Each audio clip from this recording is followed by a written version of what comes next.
Mana shu hayvon, bu aslida hayvon emas, bu kofe mashinka. Naturallisi bu.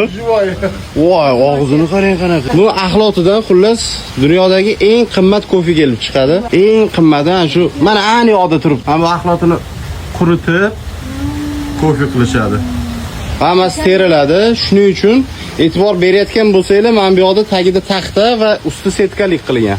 Ana shu axlati kofe bo'ladi.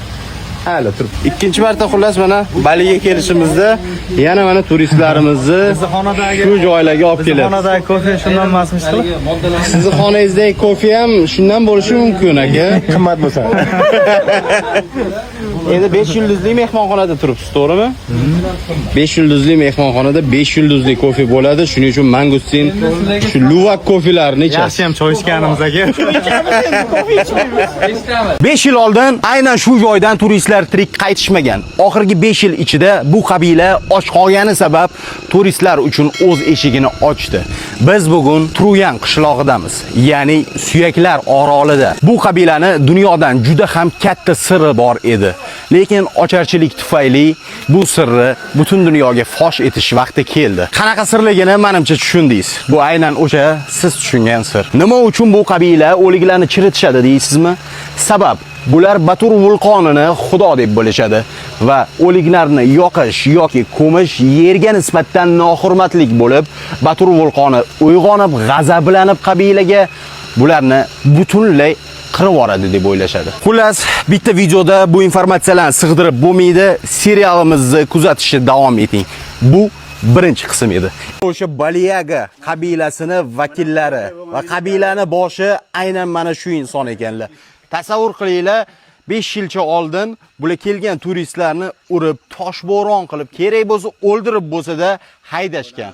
O'sha aynan siz bilgan sir uchun. Ya'ni bu joy Suyaklar orolligi ekanligi uchun. Hozirgi kunda esa bular nima qilishyapti? Biz kelishimizdan xursand bo'lib, video olib, bitta pivoga pul tashab ketinglar deyapti. Ocharchilik sabab bizani xushomad bilan kutib olishdi xullas. Pivo so'rashdi, biz pivo bermaymiz baribir. Men shu so'kinni bergan bo'lardim. Lekin bir donada. Kim men bilan meni toshbo'ron qilishadi? Shunaqa gaplar. Necha barobar ko'proq daromad qilsa bo'ladi? 3 barobar ko'p daromad qilsa bo'ladi. Hozirgi kunda siz aytmoqchisizki, bizadagi ilmsizlikni deb bizani biznesmenlarimiz kam daromad qilishyaptimi shunda? Shunday. Xullas, Balida dehqonchilik va baliq fermasi bo'yicha bular bizadan ancha oldinda deyishyapti akamiz. Agar sizlarga qiziq bo'lsa, shu baliqchilik fermasi va bularning dehqonchiligini biz sizlarga yoritib bermoqchimiz. Shoyatki ushbu videolardan keyin siz o'z daromadingizni 3 baravargacha oshirsangiz, agar qiziq bo'lsa, zo'r bo'lsa agar yoritib beramiz. Nima dedingiz? Biz ham xizmatdamiz, xudo xolasa qo'ldan kelgancha ma'lumotlarni ulashib boramiz. Rahmat aka. Beqamat suvlarini ichish esingizdan chiqmasin. Buni qaranglar, Bari orollarida har doim biz bilan beqamat suv bor. Lekin akamiz nimagadir ichmagan ekanlar. Ichmaganman. Qaysi shahardansiz? Namangandan. Namangandan. Siz qayerdan? Men Yangiyo'l shahar. Xo'p, Toshkent. Do'konlarda bormi?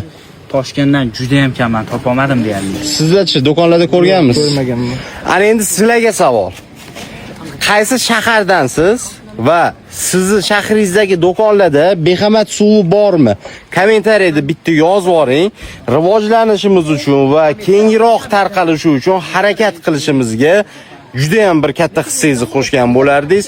Beqamat suvlari qaysi shaharda, qaysi do'konlarda yo'q? Yozib yuborsanglar, biz sizlarga aloqaga chiqamiz va juda ham katta yordam bergan bo'lardinglar. Iltimos qilib yana bir bora so'rayman. Yozib yuboring shuni kommentariyada.